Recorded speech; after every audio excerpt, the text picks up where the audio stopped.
ಮಳವಳ್ಳಿ ಜರುಗಿದ ಕಾರ್ಯಕ್ರಮ ಶ್ರೀ ಶಕ್ತಿ ಭವನ ಶಿಶು ಅಭಿವೃದ್ಧಿ ಇಲಾಖೆ ಹಾಗೂ ವಿಮ್ಸ್ ಇಂಡಿಯಾ ಚಾರಿಟಬಲ್ ಟ್ರಸ್ಟ್ ವತಿಯಿಂದ ಹಮ್ಮಿಕೊಂಡ ಹೊಲಿಗೆ ತರಬೇತಿ ಕಾರ್ಯಕ್ರಮವನ್ನು ಶಾಸಕರಾದ ಹಾಗೂ ಮಾಲಿನ್ಯ ನಿಯಂತ್ರಣ ಮಂಡಳಿ ಅಧ್ಯಕ್ಷರಾದ ಪಿ ನರೇಂದ್ರ ಸ್ವಾಮಿಯವರು ಉದ್ಘಾಟಿಸಿದರು. ನಂತರ ಮಾತನಾಡಿದ ಅವರು, ಗ್ರಾಮೀಣ ಪ್ರದೇಶದ ಮಹಿಳೆಯರು ಮತ್ತು ಯುವತಿಯರು ಸ್ವಯಂ ವೃತ್ತಿ ಹಮ್ಮಿಕೊಂಡು ಈ ತರಬೇತಿಯನ್ನು ಅನುಕೂಲವಾಗಿದೆ. ಈ ಯೋಜನೆಯಲ್ಲಿ 1,500 ಜನರಿಗೆ ತರಬೇತಿ ನೀಡಿ ಅನುಕೂಲ ಪಡೆದುಕೊಳ್ಳುವಂತೆ ಸಲಹೆ ನೀಡಿದರು. ಸರ್ಕಾರದ ಯೋಜನೆಯು ಆಸಕ್ತ ಕುಟುಂಬಗಳಿಗೆ ಆಸರೆ ಆಗಿ ತಾವೆಲ್ಲರೂ ಕೈ ಜೋಡಿಸಿ ಯಶಸ್ವಿಗೊಳಿಸಬೇಕೆಂದು ಮನವಿ ಮಾಡಿದರು. ಅಪ್ಪ ಅಮ್ಮನ ಹತ್ರನೂ ನೀವು ಕಡೆಗಣಿಸ್ಬೇಕು ಬರ್ತಿದ್ರಿ, ನೀವು ಮದುವಾದ ಮನೆಯಲ್ಲೂ ಕಡೆಗಣಿಸ್ಬೇಕು. ಆ ಸಂವಿಧಾನದ ಹಕ್ಕು ನಿಮಗೆ ಸಿಕ್ಕಿದೆಯಲ್ಲ, ಆ ಕಾರಣಕ್ಕೋಸ್ಕರ ಇವತ್ತು ಸಮಾಜದಲ್ಲಿ ಹೆಣ್ಣು ಕೂಡ ಸಮಾನಳು. ಹೆಣ್ಣು ಅಂತಂದರೆ ಮುಖ ಬರೀತಾರೆ, ಹೆಣ್ಣೆತ್ತಂತ ಹೆಣ್ಣೆ ಇನ್ನೊಂದು ಕಡೆ ಹೆಣ್ಣುಟ್ಬಿಡ್ತಲ್ಲ ಅಂತ ಮುಖ ಬರೀತಾರೆ. ಯಾಕೆ ಅದು ನಮ್ಮ ಸಮಾಜದಲ್ಲಿ ಬೆಳೆದು ಬಂದ್ಬಿಟ್ಟಿದೆ ಅಂದರೆ, ಹಿಂದಿನಿಂದ ನಮ್ಮ ಭಾರತ ದೇಶದ ಸಂಸ್ಕೃತಿ ಪರಂಪರೆಯಲ್ಲಿ ಹೆಣ್ಣನ್ನು ಒಂದು ರೀತಿ ಗುಲಾಮಗಿರಿ ಸಂಕೇತವಾಗಿ ಬೆಳೆಸ್ತೀವಿ. ಇದಕ್ಕೆ ಮುಕ್ತಿ ಆಡೋದು ಬಾಬಾ ಸಾಹೇಬ್ ಅಂಬೇಡ್ಕರ್. ಇದು ಜಾತಿ ಧರ್ಮದ ಆಧಾರದ ಮೇಲೆ ಮಾಡಲಿಲ್ಲ. ಸರ್ವರಲ್ಲೂ ಪುರುಷನಿಗೆ ಎಷ್ಟು ಹಕ್ಕುಗಳಿದಾವೋ ಅಷ್ಟೇ ಸಮಾನವಾದಂಥ ಹಕ್ಕು ಹೆಣ್ಣಿಗಿದೆ. ಆಸ್ತಿ ಹಕ್ಕಿನಿಂದ ಹಿಡಿದು ಪ್ರತಿಯೊಂದು ಹಕ್ಕು ಕೂಡ ಹೆಣ್ಣಿಗೆ ಸಮಾನವಾಗಿದೆ ಅನ್ನೋದನ್ನು ಸಂವಿಧಾನದಲ್ಲಿ ಕೊಟ್ಟದ್ರಿಂದ ಇವತ್ತು ಯೋಜನೆಗಳು ನಿಮ್ಮ ಮನೆ ಬಾಗಿಲು ಗೊತ್ತಾಗಲ್ಲ. ನಮ್ಮ ಗ್ಯಾರಂಟಿಗಳಲ್ಲಿ ಯಾರ್ದು ಈ ಗ್ಯಾರಂಟಿನ ಬೈತಾರೆ, ನಾವು ಬೇಡ ಅಂತಾರೆ. ಒಂದು ಬದುಕು, ಒಂದು ಭವಿಷ್ಯತ್ತು, ಈ ಎಲ್ಲ ಹೆಣ್ಣಿನ ಮುಖಾಂತರ ನಡೆಯೋದಕ್ಕೆ ಪೂರಕವಾದಂಥ ಯೋಜನೆನ ತಿರಸ್ಕಾರ ಮನೋಭಾವನೆಯಲ್ಲಿ ಮಾತಾಡ್ತಾ ಇರ್ತಕ್ಕಂಥ ಜನ ಇವತ್ತಿದ್ದಾರೆ.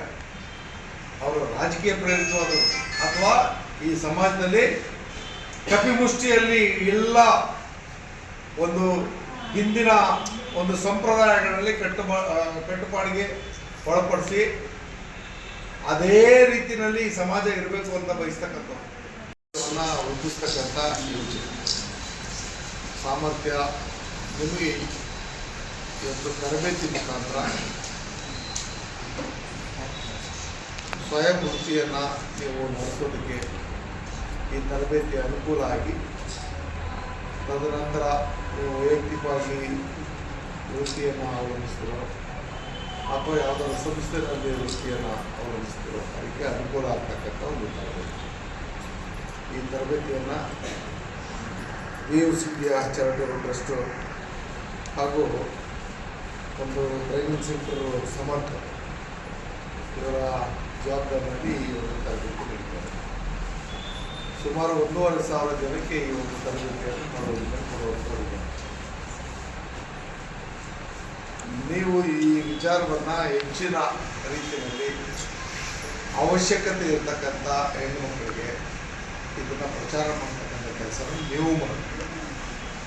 ನೀವಷ್ಟೇ ಇದರ ಪ್ರಯತ್ನ ಪಡೆಯೋದು, ಈ ವಿಷಯ ಬೇರೆಯವ್ರಿಗೆ ಪ್ರಚಾರ ಆಗದೇ ಇರೋಂಥ ರೀತಿಯಲ್ಲಿ ಇರಬಾರ್ದು.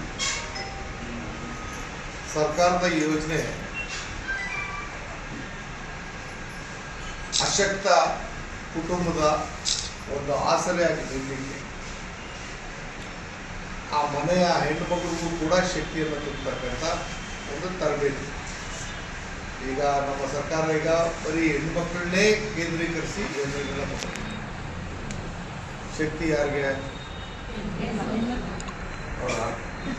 ಆಮೇಲೆ ನೀವು ಹೇಳಿ, ಗೃಹಲಕ್ಷ್ಮಿ ಹೌದಾ, ಗೃಹ ಜ್ಯೋತಿ. ಈಗ ಸಂಪೂರ್ಣ